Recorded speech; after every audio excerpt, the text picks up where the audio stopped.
आरती में भी हो जाता है। आइए।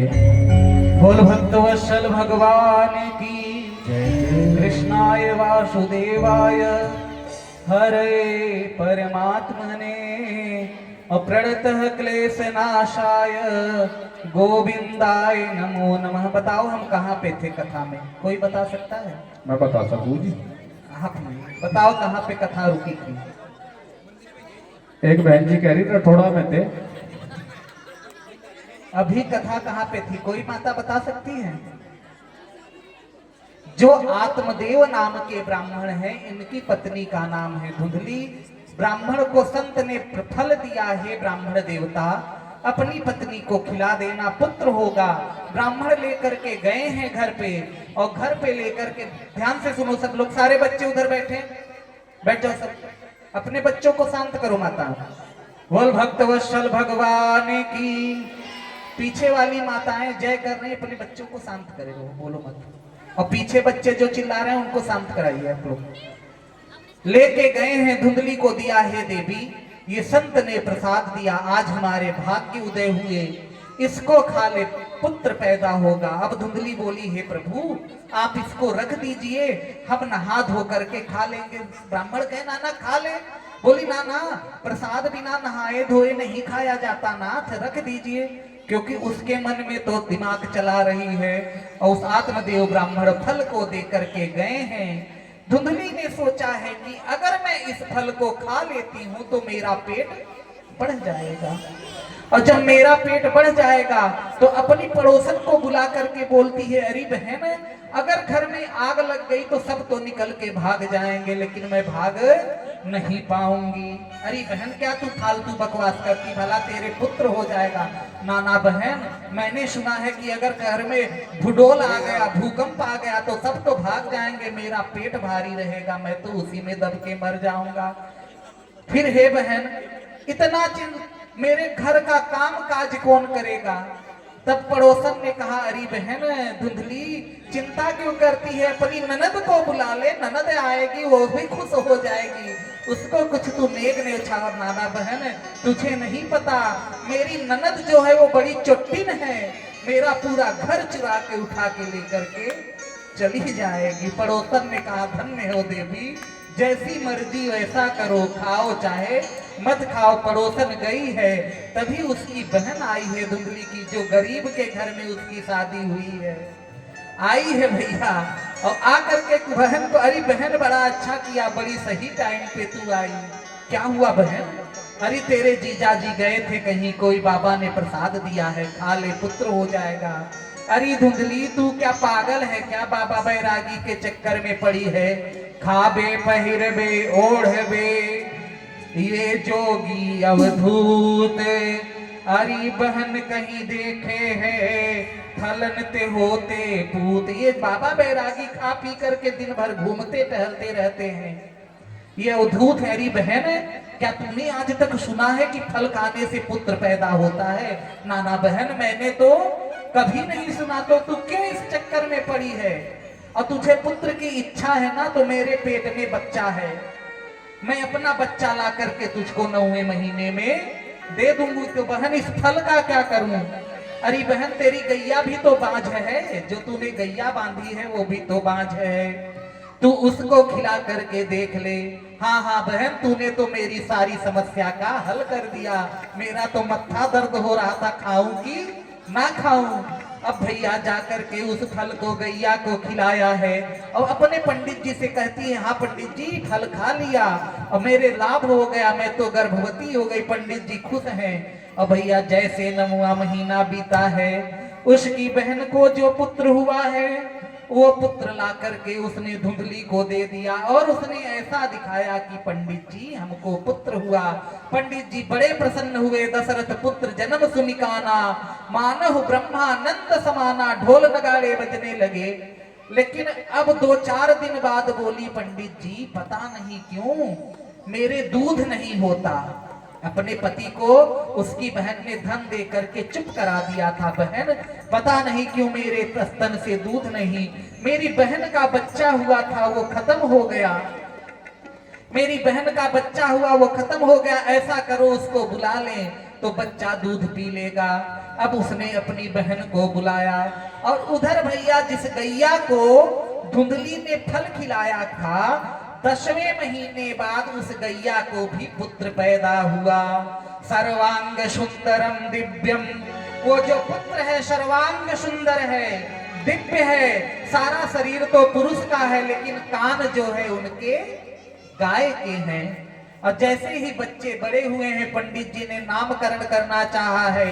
कहा मेरा नाम आत्मदेव, मेरे पुत्र का नाम परमात्म देव। तो ही धुंधली महारानी है पंडित जी, चुप रहिए। वो डर गए, अरे कहां से ये बोली। तो कहते ना ना, 9 महीना तो हमने कष्ट सहा, सारा दुख हमने सहा, और नाम आप रखोगे। तो बोलो देवी क्या चाहती हो।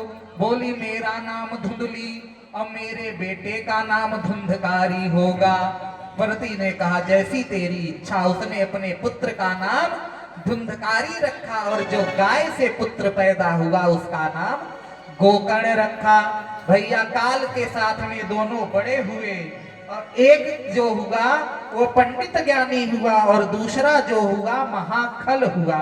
गोकर्ण है पंडितो ज्ञानी और धुंधकारी महाखल है। गोकर्ण जी तो अपने पिताजी के पास बैठ करके वेद पुराण का अध्ययन करते हैं, पढ़ते हैं, सुबह माता पिता के चरण में मत्था रखते हैं। लेकिन जो धुंधकारी है, जब उसको पिता कुछ डांटना चाहते हैं तो वो आकर के खड़ी हो जाती, ना ना ना मेरे बेटे को डांटना। माताएं अक्सर ऐसा करती हैं। कभी पिताजी अच्छे चीज के लिए डांटे तो माताएं आकर के खड़ी हो जाती हैं। अब क्या हुआ, दोनों ने एक महाखुंखार हुआ।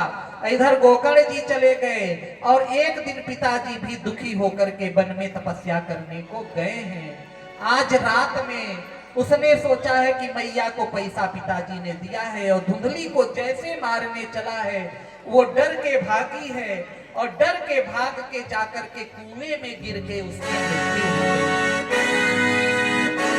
पति से झूठ बोलने का परिणाम कि वो आखिरी समय में उसकी मति हुई।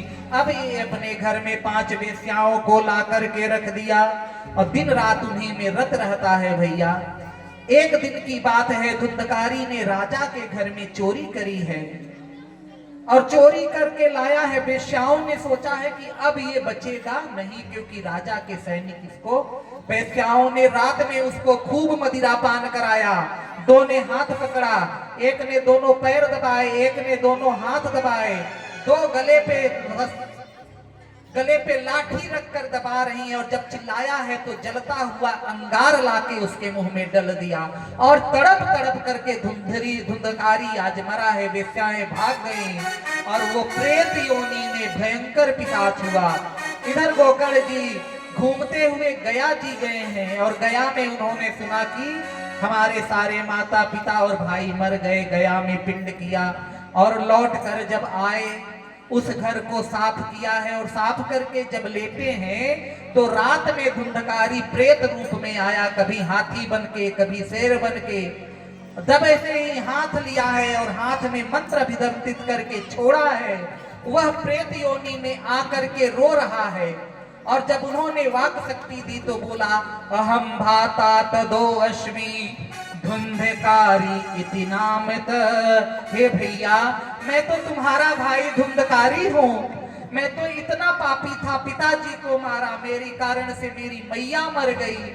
मैंने कभी किसी का सम्मान, केवल पाप किया। मैं भयंकर प्रेत हूँ। अरे भैया मैंने तो तेरा गया में पिंड किया था। नाना भैया गया की बात छोड़ दो, गया में तू 1000 पिंड कर दे तब भी मेरा उद्धार होने वाला नहीं है। चल भैया मैं तेरा उद्धार करता हूँ। सुबह सूर्य नारायण को जल दे रहे हैं, सूर्य नारायण से विनती करी। सूर्य नारायण भगवान प्रकट हुए और कहते हैं हे गोकर्ण जी महाराज, धुंधकारी नंबर 1 का प्रेत है, इसकी मुक्ति ऐसे वैसे नहीं होगी, इसकी मुक्ति भागवत से होगी। और आगे चल करके भैया गोकर्ण जी ने महाराज ने भागवत कही है और भागवत कही है, 7 पोल का बांस गाड़ा गया है। प्रेत जाकर के उसमें स्थित हुआ है। जैसे ही एक दिन की कथा होती है, एक गांठ फूटती है, 2 दिन की, दूसरी, तीसरी, ऐसे 7 दिन की गांठ फटी है। और भैया धुंधकारी दिव्य रूप धारण करके प्रकट हुआ है सर्वांग सुंदरम दिव्यम, सर्वांग सुंदर चतुर्भुज रूप लेकर के भगवान के पार्षदों के साथ धुंधकारी जा रहा है। हरि अनंत हरि कथा अनंता, और कहि सुनहि बहुविधि सब संता। भगवान अनंत हैं, भगवान की कथा अनंत है। आज की कथा का विश्राम यहीं पर।